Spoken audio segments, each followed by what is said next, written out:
Hello guys, magandang araw po sa inyo. Another tutorial naman po tayo. Ito po ay about the square root of a perfect square number. This is how to calculate the square root of a perfect square number. Tandaan po guys na ito po ay para lamang po ito sa mga perfect square numbers po. Mayroon po tayong example dito na tatlo. Ito po yung i-solve po natin ng napakadaling paraan po. Square root of 529, yung number 1 po natin. Number 2 po natin is square root of 2,304. Number 3 po natin is square root of 7,225. Sa napakabilis na paraan po. Yung paraan po natin na ito ay pwede po ninyong magamit po kapag example ay nagtitake po kayo ng mga exam, especially mga board exam or mga entrance exam po. Pwede po ninyong gamitin ito. Pero bago po natin talakayin, before ay didiscuss po natin paano po kunin yung or i-calculate ng mas mabilis yung mga numbers na to. Kinakailangan muna nating i-discuss po kasi mayroon pa itong tinatawag na prerequisite po. Ito po yung nandito, nakasulat po. Kinakailangan po natin itong i-memorize. At saka ito po yung nandito sa right side ko po.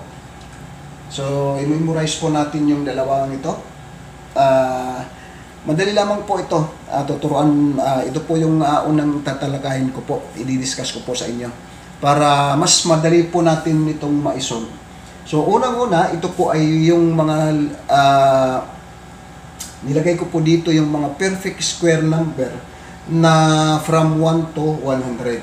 So, we have square of 1 is 1, square of 2 is 4, square of 3 is 9. So, mayroon po tayo dito nakalagay 1, 4, 9, 16, 25, 36, 49, 64, 81, and 100. Ito po yung number na to, ito po yung tinatawag na perfect square number. So, makikita po ninyo na yung 36 is from square of 6. So, 36 is from 6 times 6 equals 36. So, square root of 36, that is 6. So, ito po yung mga perfect square number from 1 to 100. So, madali lamang po itong i-memorize guys. So, ito muna yung dapat nating i-memorize. Din pagkatapos, aalamin po natin sa pamamagitan ng table na to. Kinakailangan i-memorize din po natin yung table na to. Ito po yung column po dito. Ito po yung last digit na mayroon po tayong 0, 1, 4, 5, 6 at saka 9. Then dito rin sa next column we have 0 and this is 1, 9, 2 and 8. We have 5, 6 and 4, 3 and 7. Alamin po natin bakit naging ganito or ganito po yung table natin. Ito ay galing po yan dito. So, aalamin lamang po natin yung mga perfect square number kung ano ba yung mga last digit po nito. Ano po yung last digit? Sa pamamagitan nito, malalaman po natin na yung last digit ng bawat perfect square number ay nagtatapos lamang sa 0, 1, 4, 5, 6 at saka 8. So, example, yung 0 na number po, yung 0. Papansinin natin dito, yung 0 natin ay mayroon lamang po tayong dito sa huli. Yung 100. Ito po yung last digit niya, 0. Kung saan 0 din yung last digit dito. So, kaya nakalagay po yan dito, 0 is 0. So, last digit niya is 0, then doon din sa kabila is 0. So, yung number 1 po natin, makikita po natin dito, ito mayroon po tayong 1 dito. Tapos, last digit din natin, another last digit is yung 81. Yung 1 dito. So, dalawa po yung 1 po natin. Yung 1 po natin na last digit po sa perfect square number ay dito po sa 1 at dito po sa 9. Kaya mayroon po nakalagay po dito 1 at saka 9. Dahil makikita po natin that the last digit of every perfect square number na nagtatapos sa 1 ay dalawa lamang po dito. Ito lamang po ay sa 1 at saka sa 9. Kaya mayroon po tayo dito sa table na to 1 at saka 9. So, number 2, yung 2 natin ay wala. Wala tayong perfect square number na nagtatapos sa 2. So, makikita po natin dito, wala po tayong 2. Sa 3 naman, wala po tayong 3 dito. Hindi po tayo makakakita ng 3. So, ibig sabihin, wala po tayong perfect square number na yung last digit niya is 3. So, sa 4 naman, sa 4 makikita po natin, sa 4 mayroon po tayo dito. Ilan yung 4 natin? 2. So, we have 4, isa, at saka yung pangalawa. Saan yung 4? Dito sa 2, at saka dito sa 8. Kaya mayroon po tayong 2, at saka sa 8. So, kaya dito yung natin nilagay po. The next number is 5. Yung 5 natin. So, isa lamang po yung 5 na, natin, ito lamang po dito. 5, yung last digit niya is 5, din 5 din dito. Kaya mayroon po tayong 5 at saka 5 po dito. The next number is 6. So, 6, titingnan po natin, mayroon po tayong isa, mayroon po tayong dalawa. Dalawa lamang po yung last digit po na 6. Ito po yung nasa 4 at ito po yung nasa 6. Kaya mayroon po tayong 6 and 4. Pwede po itong mabaliktad guys sa 4 and 6 or 6 and 4. Then next is 7. Wala tayong 7 guys. We have no 7. Wala tayong 7 na last digit po sa perfect square number. Sa 8 naman guys, titingnan po natin, wala tayong 8 dyan. Wala tayong 8. Then, sa 9, mayroon po tayong 9 dito, guys. Ito po. 1, 2. Nasa 3 at sa nasa 7. Kaya yung 9 natin, guys, we have 3 and 7. So, yung mga perfect square number, tandaan, guys, na yung mga perfect square number ay posible lamang po nagtatapos yan sa 0, 1, 4, 5, 6, and 9. Wala pong perfect square number na yung last digit niya is 2, 3, 7, and 8. Wala pong, tandaan po, wala po tayong perfect square number na nagtatapos po dito. 2, 3, 7, 8. Ulitin ko po, yung perfect square number po natin ay posible po, nagtatapos po yan sa 0, 1, 4, 5, 6, 9. So, yung gagawin nyo lamang po, i-memorize lamang po ninyo ito. Yung number na to, i-memorize lamang po, 0, 1, 4, 5, 6, 9. Ito po yung nakalagay dito sa table po natin. 0, 1, 4, 5, 6, 9 po. At saka yung partner po na number. I-memorize lamang po ito ninyo. 0 is 4, 0. 1 is 1 and 9. 4 is 2 and 8. 5 is 5. 6 is 6 and 4, 9 is 3 and 7. Madali lamang po i-memorize po ito. So, yung gagawin na lamang po ninyo, memorize lamang po yung unang number. For example, 1. And yan ng 1. Diba? Pero may partner yan. Yung partner niyan is 9. Yung 4 naman, nag-end yan ng 2. May partner yan ng 8. Yung 5 naman, walang partner yan. 5 lamang. Yung 6, may partner yan, 6 at saka 4, at saka yung 9, 3 and 7. So, makikita po ninyo, mapapansin po ninyo, that yung mag-partner na number dito, 1 and 9, ang sum nila ay 10. Dito rin, 2 and 8, sum nila ay 10 pa rin.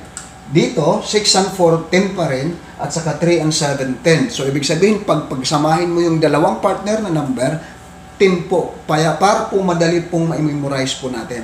So ito po, ulitin ko po, kinakailangan ma-memorize po ito. Madali lamang po yung pag-memorize po dito.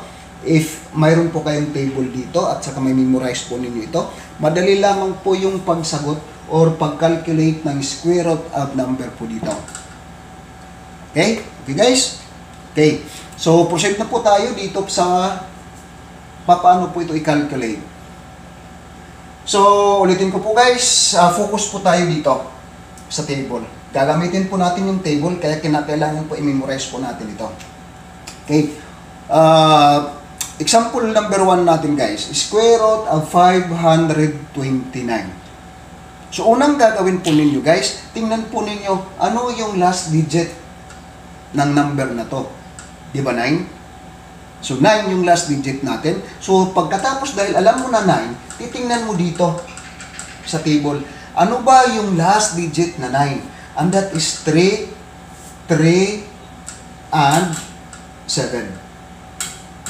So, yung last digit na 9 is 3 and 7. So, ibig sabihin, ano ang gamit ng 3 and 7? So, ibig sabihin po, the square root of 529 ay nagtatapos yan sa 3 or sa 7.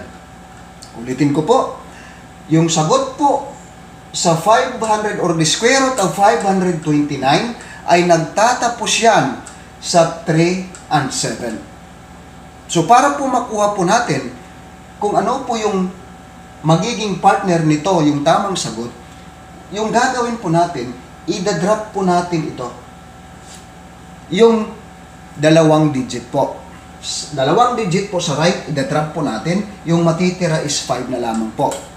Yung 5, hahanapin mo dito sa 5, ano yung perfect square number na mas malapit sa 5? Ano yung perfect square number na malapit sa 5? So, yung perfect square number na malapit sa 5, guys, ay 4. Diba? Yung malapit sa 5 is 4. Hindi po pwedeng sa 9 kasi magsusubra na po yan. So, dapat is, yung malapit sa 5 is 4. Then, square root of 4 is 2. So, 2. Ilalagay mo dito yung 2. Ito yung pinakamalapit na square root of 5. So, 2. So, ngayon mayroon ka ng dalawang pagpipilian. 23 and 27. So, isa sa dalawang to ay tamang sagot sa square root of 529. Now, ngayon, paano mo malaman? Paano mo ito malalaman kung alin sa dalawa?